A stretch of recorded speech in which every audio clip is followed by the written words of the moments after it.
మన పూర్ణిమలో కళ్యాణం కమనీయం సేల్స్ ప్రతి 15,000 రూపాయల కొనుగోలుపై కంచి కాటన్ శారీ ఉచితం.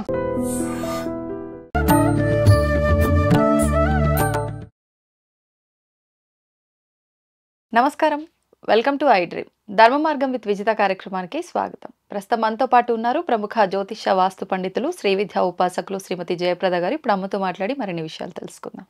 నమస్తే అమ్మా. నమస్తే అమ్మా. శ్రీమాత్రే నమః.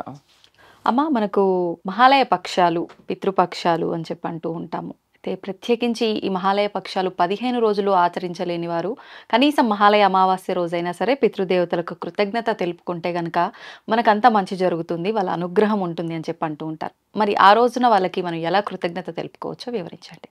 తప్పకుండా అన్న. ఈ మహాలయ అమావాస్య అనేది ఏంటంటే చాలా చాలా ముఖ్యమైన విషయం. మనం పూజలు, నోములు, వ్రతాలు ఎంత చేసుకున్నా ఈ మహాలయ అమావాస్య రోజున కార్యక్రమం చేయకపోతే ఇవన్నీ వృధా అవుతాయి. ఇప్పుడు ఒక మనిషి ఏదైనా కార్యక్రమం చేయాలి అంటే ఎందుకోసం చేస్తారు? ఒక కోరిక కోరుకుంటే ఆ కోరిక కోసం నెరవేరాలని దేవుని ప్రార్థిస్తాం. ఏదో ఒక కామ్యార్థమే కదా. ఏ కామ్యార్థమైనా కానివ్వండి, అది వివాహం అవ్వచ్చు, అయితే గృహం కావచ్చు, లేకపోతే ఉద్యోగం కావచ్చు, అయితే వ్యాపారంలో అభివృద్ధి కావచ్చు. ఇవన్నీ కూడా ఒక కామ్యార్థం అంటే కోరికలు. ఈ కోరిక కోసం మనం భగవంతుని ప్రార్థన చేస్తాం, పూజ చేస్తాం. కాకపోతే ఈ పూజలు, పునస్కారాలు ఏవైతే చేస్తున్నామో అవన్నీ ఒక ఎత్తు అయితే ఈ పితృపక్షాల్లో మన కార్యక్రమాలు చేయకపోతే ఇవన్నీ నెరవేరు. చాలా మంది అనుకుంటారు మేము ఎన్నో పూజలు చేస్తామండి, మా అబ్బాయికి పెళ్లి కావట్లేదు. ఎందుకు కావట్లేదండి? మేము చాలా దేవుళ్ళు మొక్కుతున్నాం, అసలు ఎవరికి అన్యాయం చేయము, కనీసం పల్లెత్తు ఒక మాట అన్నారు మా వారైతే, ఇంత మంచివారు మా వారైతే, మాకు మాత్రం సంబంధం కుదరట్లేదు, మా అబ్బాయికి పెళ్లి కావట్లేదు అంటే ఇక్కడ ఏమైంది అంటే అది ఈ జన్మది కాదు, గత జన్మ సంబంధమై ఉంటుంది. పితృ కార్యక్రమాలు చేయడం వల్ల ఏంటంటే మన గత జన్మలో చేసిన కర్మ ఏదైతే ఉందో అవి తొలగించే అవకాశం ఈ పితృపక్షాల్లో కార్యక్రమాలు చేయడం వల్లే ఉంటుంది. ఈ పితృపక్షాలు ఎందుకు అన్నారంటే పెద్దల దినాలు అంటారు చాలా మంది. సో పితృపక్షాలని అందరికీ సరళమైన భాష. చాలా మంది పెద్దవాళ్ళు చనిపోయిన వాళ్ళ రోజులు ఈ 15 రోజులు అంటే మనకంటూ మన మీద ప్రేమ ఉన్నవాళ్ళు, మనం అంటే ఎక్కువ ఇష్టం ఉన్నవాళ్ళు, అంటే ఇది ఎవరైనా కావచ్చు, స్నేహితులు అవ్వచ్చు, బంధువులు అవ్వచ్చు, ఎవరైనా ఉంటాయి. వాళ్ళ ఆరా అనేది భూలోకమే సంచరిస్తుంది. ఈ సంచరించిన టైంలో వాళ్ళని తలుచుకొని వాళ్ళ కోసం ఏదైనా ఒక దానం చేస్తే సో మనకి వాళ్ళ ఒక మోక్షలోకాన్ని దారి చూపించే అవకాశం ఉంటుంది. దానాలకి విశేషం, చాలా విశేషం. దానాలు, అన్నదానం, వస్త్రదానం, ఈ దానాలన్నీ చాలా విశేషం అన్నమాట. ఎందుకు ఇంత విశేషం అంటే పితృలోకాల్లో ఒక లోకం అనేది పైన ఉంటుంది మనకి. ఈ లోకంలో ఏం చేస్తారంటే అక్కడ కొన్ని ఏంటంటే అర్హత.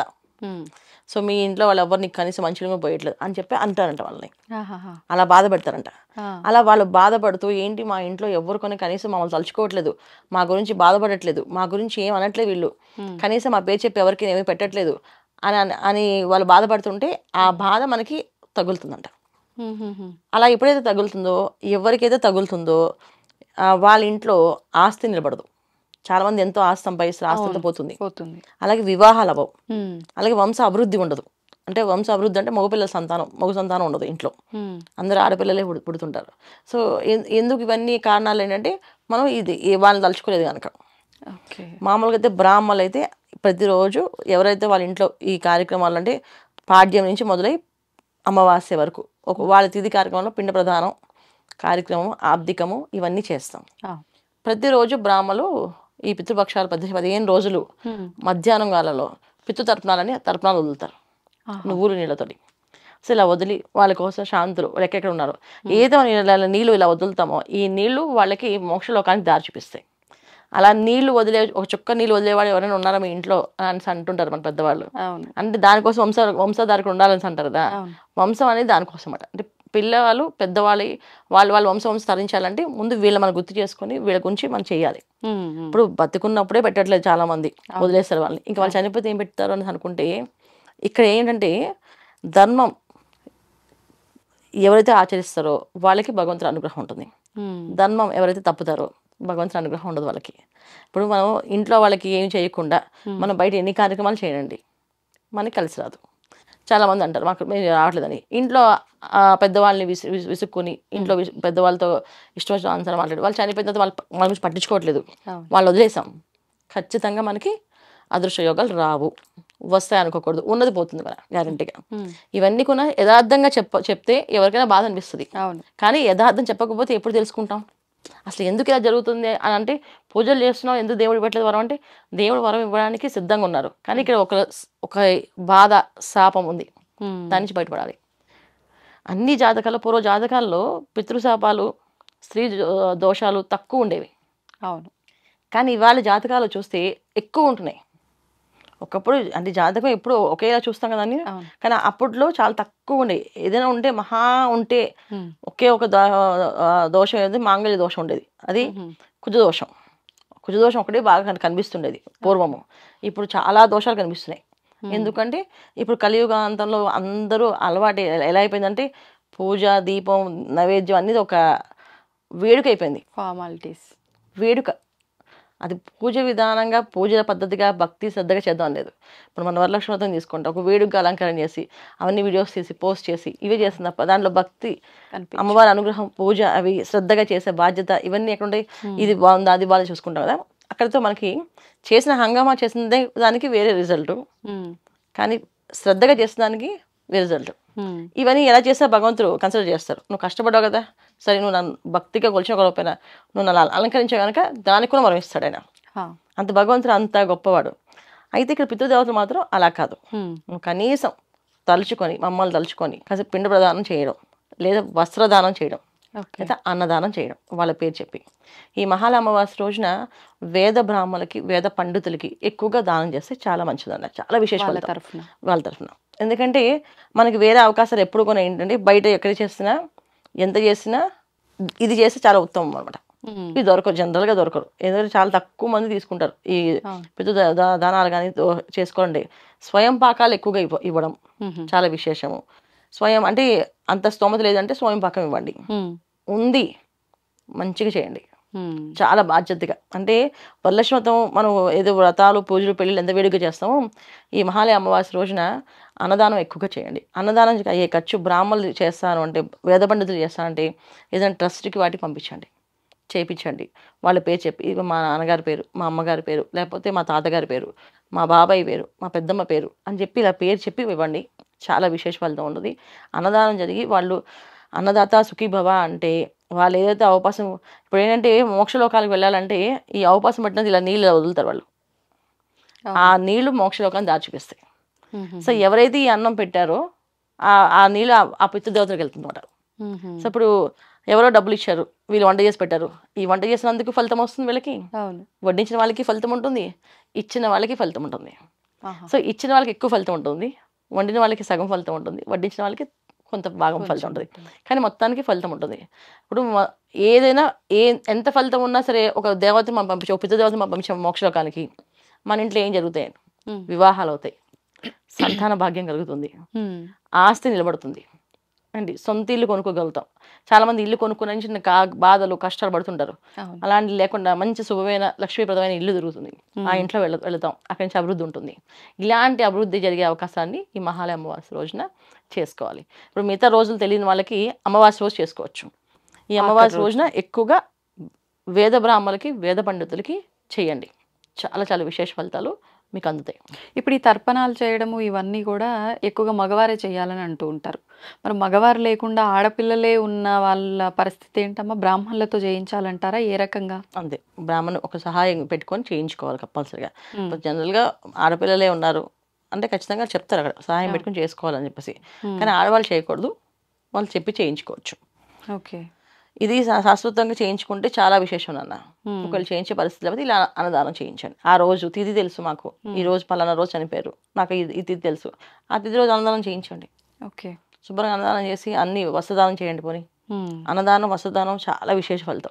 ఇప్పుడు ఒకవేళ అంటే పెద్ద ఎత్తున అన్నదానం చేయడం ఇదంతా మా వల్ల కాదు అనుకున్నప్పుడు, ఆ తిథి రోజున మామూలుగా ఎవరినైనా ఒక నలుగురిని ఇంటికి పిలిచి భోజనం పెట్టడం ఆ రకంగా చేసుకోవచ్చు అంటారా? ఖచ్చితంగా పెట్టచ్చు, శుభ్రంగా అలా అయినా చేసుకో, అలా కొన్ని చేయొచ్చు అన్న.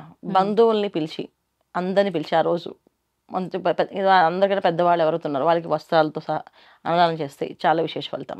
ఇలా కాదు బ్రాహ్మణులకు చేద్దాం అనుకుంటే ట్రస్ట్లకి, మన కంచి పీఠం ఉంది, శృంగేరి పీఠం ఉంది, స్వామివారికి వాళ్ళు చెప్పి ఇవ్వచ్చు. ఇలా ఏదో ఒక పీఠానికి స్వామి ఈరోజు మాకు మా పెద్దవాళ్ళు పేరున మీరు కొంచెం కార్యక్రమం ఇలా అనుకుంటున్నాం అని చెప్తే చేయమని చెప్తారు, చేసుకోవచ్చు. ఈ విధంగా చేయొచ్చు. మొత్తానికి ఏదైనా సరే ఏంటంటే చాలా శ్రద్ధతో బాధ్యతగా చేయాలి. ఇది ఈ మహాలయ అమావాస్య అనేది ఏంటంటే అమ్మ చెప్పారు కదా, విన్నాం కదా, చేసేద్దాం అని అనంతరం అనుకోకూడదు. ఇది శ్రద్ధగా బాధ్యతగా చేయకపోతే అవి తీసుకోరు. ఇప్పుడు ఒకవేళ అమ్మ చనిపోయి సంవత్సరం అవ్వకుండా ఉన్న వాళ్ళకి కూడా ఈ మహాలయ పక్షాల్లో ఈ కార్యక్రమాలు చేయొచ్చా? సంవత్సరం కాలంలో వాళ్ళకి ఒక కార్యక్రమం జరుగుతున్నారు ఆల్రెడీ. ప్రతి మాసం వాళ్ళకి మాసికాలని జరుగుతుంటాయి. ఓకే. అవి చేస్తున్నారు. అప్పుడు పితృపక్షాలు కూడా వాళ్ళకి యాడ్ అవుతాయి తప్ప స్పెషల్గా ఉండదు. వాళ్ళకి ఆల్రెడీ సంవత్సర కాలం అంతా స్పెషల్గా ఉండదు వీళ్ళకి. సంవత్సర కాలంలో ప్రతి మాసం వీళ్ళకి ఇక్కడైతే ఇక్కడ చనిపోతున్న జీవ ఆత్మ పైకి వెళ్ళడానికి కనీసం అది జర్నీ అనేది 1 year పడుతుంది. అందుకే సంవత్సరం వరకు వాళ్ళ గుడికి కొండలు ఎక్కద్దని చెప్పి అంటారు. వాళ్ళ ఒక ఆర వాళ్ళతో అటాచ్ అయి ఉంటుంది, వాళ్ళు వెళ్ళేది దారి. అందుకని గుళ్ళకి వెళ్ళకండి, గోపురాలకు వెళ్ళొద్దు, పెద్ద పెద్ద కొండలు అంటే పెద్ద క్షేత్రాలు కొండెక్కకూడదు, ఇవన్నీ చెప్తాం కదా. ఇంట్లో మామూలు దీపాలు నిత్య దీపం పెట్టుకోవచ్చు అని చెప్పేసి. ఎందుకు నిత్య దీపం పెడితే ఎటువంటి ఆటంకాలు లేకుండా ప్రయాణం సాగుతుంది వాళ్ళకి. అందుకే నిత్య దీపం పెట్టుకోమని చెప్తాం. సో అందుకని వాళ్ళకి ఖచ్చితంగా ఈ దాంట్లో వచ్చేస్తుంది. స్పెషల్గా చేయట్లేదు. అయిపోయిన తర్వాత ఏవైతే సంవత్సరం అయిపోయిన తర్వాత ఉంటుందో పితృపక్షాల్లో ఈ కార్యక్రమాలు 15 రోజులు విశేషంగా ప్రతిరోజు చేయొచ్చు. నాకు తెలిసిన 2-3 అయితే వాళ్ళు దేవతలకి దేవుళ్ళకి పూజల కంటే ఈ పితృ కార్యక్రమాలు చాలా జాగ్రత్తగా శ్రద్ధగా చేస్తారు. వాళ్ళ నాన్నగారు అంటే చాలా ఇష్టం అతనికి. వాళ్ళ నాన్నగారు చిన్నప్పుడు చనిపోయినని అతను ప్రతిసారి వాళ్ళ నాన్నగారు వచ్చే కార్యక్రమం ఈ పితృపక్షాల్లో ఇలా అన్నదానం చేస్తే మంచిదండి అంటే 15 రోజులు మా నాన్నగారు చెప్పి చేయొచ్చండి అంటే చేయొచ్చు అని చెప్తాను. ఆయన ఒక సంవత్సరం చాలా కష్టంతో చేశాడు, సగం జీతం ఇచ్చేసాడంట. మొత్తం 15 రోజులు కార్యక్రమానికి సగం జీతం అయింది. అనుకున్నా కదా ముక్కు, అలా అనుకున్నాక తీర్చకపోతే ఏమనుకుందాం అని చెప్పి ఆయన అనుకుని పాప 15 రోజులు సగం జీతం ఇచ్చి చేసుకున్నాడు. వచ్చే సంవత్సరానికి ప్రమోషన్తో డబుల్ జీతంతో ఉన్నాడు ఆయన. అప్పుడు వచ్చింది కదా సగం మొత్తం ఫుల్ శాలరీ పెట్టుకున్నాడంట. తర్వాత జిఎం అయ్యాడు, కంపెనీ పెట్టుకునే అవకాశం వచ్చింది. అలా ప్రతి సంవత్సరం ఎదుగుతూ వచ్చాడు ఆయన. ప్రతి సంవత్సరం చేస్తున్నాడు కార్యక్రమాలు. ఇవాళ రోజున ఈ 15 రోజులు ఆయన కార్యక్రమం ఏంటంటే అన్ని ట్రస్టులకి డబ్బులు పంపించడమే వాళ్ళ నాన్నగారి పేరున. ఎన్ని పంపిస్తారు, ఎంత లక్షలు పంపిస్తారో తెలియదు, అంత స్థాయికి వెళ్ళిపోయారు వాళ్ళు. అంటే ఓన్లీ పితృపక్షాల్లో కార్యక్రమం ఈ రోజు అన్నదానం చేసి ఇంత స్థాయికి వెళ్ళారు వాళ్ళు. ఏదైనా సరే మనం నమ్మకంతో శ్రద్ధతో బాధ్యతతో ఇది నాది అని చేస్తే కనుక ఖచ్చితంగా మనకి ఫలితం ఉంటుంది. ఏదో విన్నాలే చేసాంలే అనుకుంటే మాత్రం ఖచ్చితంగా అది ఫలితం తక్కువగా ఉంటుంది. నమ్మకం ముఖ్యం. నమ్మకంతో చేయాలన్న, నమ్మకంతో చేస్తే ఖచ్చితంగా ఈ పని అవుతుంది. చాలా అదృష్టం. అదే నాకు తెలిసిన నా కళ్ళ ముందు ఎదిగిన వాళ్ళంతా ఈ వాళ్ళకి చేస్తుంటారు వాళ్ళు. ఇంకా చెప్పే పని లేదు వాళ్ళకి. ఒకేసారి చెప్పా, మీ జాతకంలో పితృదోషాలు ఉన్నాయండి, పితృశాపాలు ఉన్నాయంటే మా నాన్నగారు చిన్నప్పుడు చనిపోయారు, దానికి దీనికి సంబంధం లేదు కానీ జాతకంలో ఉంది కనుక మీరు జాగ్రత్తగా ఉండాలి, ఈ విషయాల్లో పెద్దవాళ్ళు ఎదురించి మాట్లాడకూడదు అని చెప్పాం. దానికి ఆయన ఇది అన్వయించారు అనుకుని ఇంక చేద్దామని చెప్పి చేసుకున్నారు. ప్రమాణంగా కలిసి వచ్చింది. అలాగా మనం చేసుకుంటూ వెళుతూ ఉంటే ఖచ్చితంగా మంచి ఫలితం ఉంటుంది. నా మహాల అమావాస్య రోజున బాధ్యతగా శ్రద్ధగా ఎవరైతే చేస్తారో వచ్చే అమావాస్య చూడండి మీ కోరిక తిరిగిపోతుంది. రాసి పెట్టుకోండి, ఖచ్చితంగా కోరిక తిరుగుతుంది. కానీ శ్రద్ధగా చేయాలి, బాధ్యతగా. అలా. ధన్యవాదాలమ్మా. నమస్తే అమ్మా. సాధారణంగా మనం ప్రస్తుత రోజుల్లో చూస్తున్నాం, ఉద్యోగంలో ప్రతి ఒక్కరికి కూడా ఏదో ఒక ఆటంకము, ఏదో ఒక ఇబ్బంది, ఎంత కష్టపడ్డా కూడా మాకు ప్రమోషన్స్ లేవని, ఇంకా ఈ ఉద్యోగాలు వద్దు బిజినెస్ చేసుకుంటే బాగుంటుందేమో అనే ఒక ధోరణి కూడా ఏర్పడే పరిస్థితులు చూస్తున్నాం. అసలు అంటే ఏ గ్రహం యొక్క పరిస్థితులు బాలేకపోతే ఈ ఉద్యోగంలో ఇలాంటి ఇబ్బందులు తలెత్తుతాయంటారు? వాటి నుంచి బయటపడాలి అంటే ఎటువంటి పరిహారం చేసుకుంటే బాగుంటుంది? తప్పకుండా అన్న, చాలా మంచి క్వశ్చన్.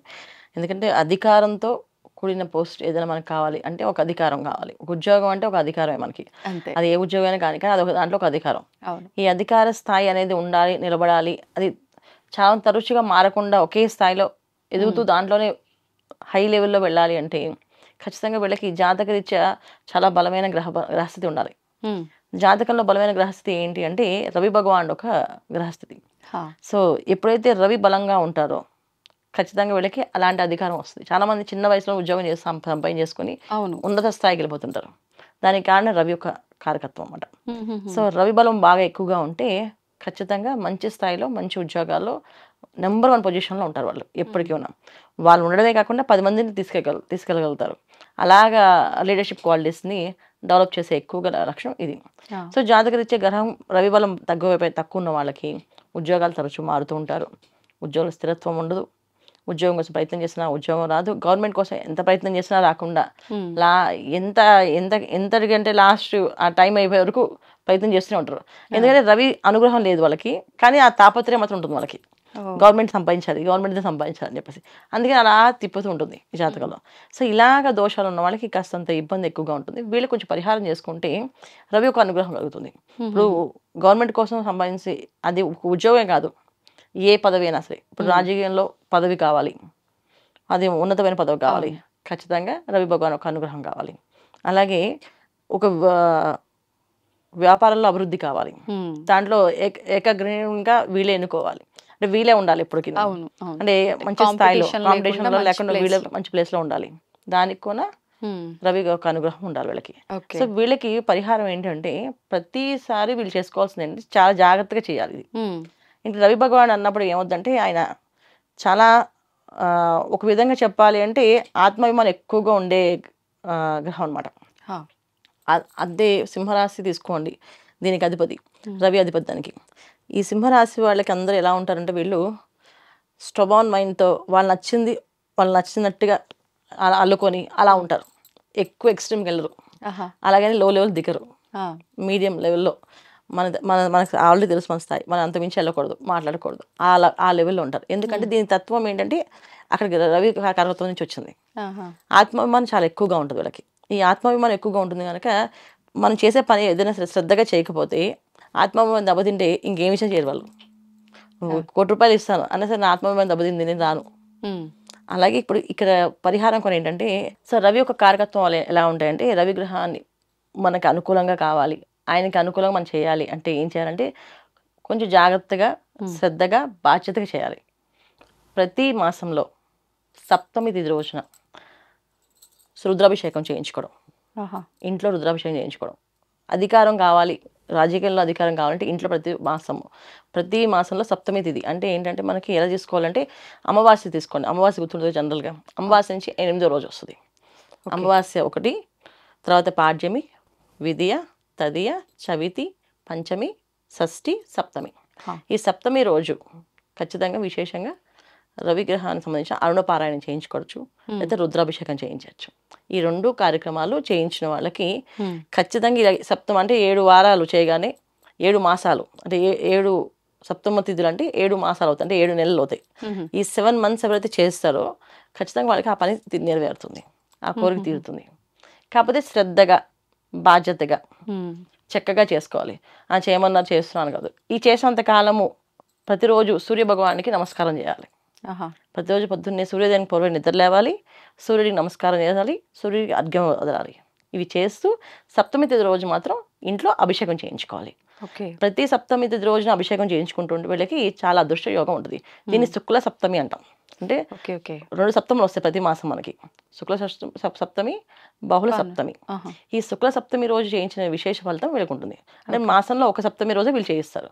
అది ఒక్కొక్కసారి భాను సప్తమి అని వస్తుంది, అంటే ఆదివారం వచ్చి సప్తమి తిథి వస్తుంది. ఆ రోజు అరుణ పారాయణతో రుద్రాభిషేకం చేపిస్తే చాలా విశేష ఫలితాలు ఉంటాయి. తర్వాత ఒక్కొక్కసారి గురువారం సప్తమి తిథి వస్తుంది, ఆ రోజు రుద్రాభిషేకము, లక్ష్మీ అమ్మవారికి అష్టోత్తరము, లక్ష్మీ అమ్మవారికి జాజిపూలతో సహస్రనామం పూజ, ఇవి చేయిస్తే ఇంకా విశేష ఫలితాలు ఉంటాయి. వారాన్ని బట్టి చూసుకొని ఎలా చేస్తే బాగుంటుంది, చేసుకుంటే బాగుంటుంది 100%. అలాగే సోమవారాలు వచ్చాయి సప్తమి రోజు, సోమవారం వస్తే పాలాభిషేకం. పాలాభిషేకం చేస్తే అమ్మవారికి శ్రీ సూక్తంతో పాలాభిషేకం అలా చేసి ఆ విధానంతో పూజ చేస్తే ఇంకా విశేష ఫలితం వస్తుంది. ఇలాగేం చేయాలి, ఈ విధంగా చేసుకుంటూ వెళ్తే అధికారాలు అంటే రాజకీయంలో బలం కావాలనుకుంటే ఈ విధంగా చేయాలి. ఉద్యోగం కోసం ప్రయత్నం చేసేవాళ్ళు ఉద్యోగం కోసం అయితే సప్తమి రోజు ఇంట్లో అభిషేకం చేయించుకోవచ్చు, లేదా గుడికి వెళ్ళి గుళ్ళో అభిషేకం చేయించుకోవచ్చు. ప్రతి సప్తమి రోజు గుళ్ళో అభిషేకం చేయించుకొని అక్కడ రావి చెట్టు ఉంటే రావి చెట్టు చుట్టూ ప్రదక్షిణాలు చేస్తే 11 ప్రదక్షిణాలు చేసి దండం పెట్టుకుని వస్తే కానీ ఉద్యోగం వస్తుంది. అంటే ఇక్కడ ఏంటంటే మనకి స్థితి ఉంది, చేయించుకునే స్థితి ఉన్నప్పుడు శుభ్రంగా ఇంట్లో చేయించుకోవాలి. లేదంటే మేము అంత స్థితి లేదు అంటే చక్కగా దేవాలయానికి వెళ్ళి అభిషేకం చేయించుకోండి.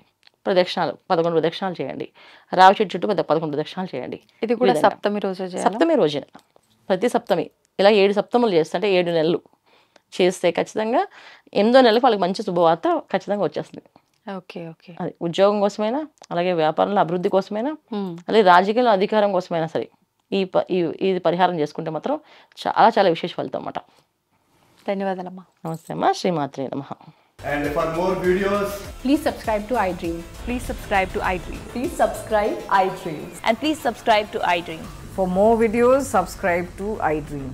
please like, share and subscribe to the channel. Congratulations, iDream. Subscribe to iDream. Subscribe to iDream. So subscribe to iDream Media. iDream ki iDream team andarki huge congratulations. Please subscribe iDream Media. Please subscribe to iDream. Subscribe iDream. Please subscribe to iDream. iDream అంటే నా కళల ఛానల్ను subscribe చేసుకున్న నోరు తిరుగుతలేదు మీరైతే గంట గుర్తు కొట్టండి. For more such videos, please subscribe to iDream.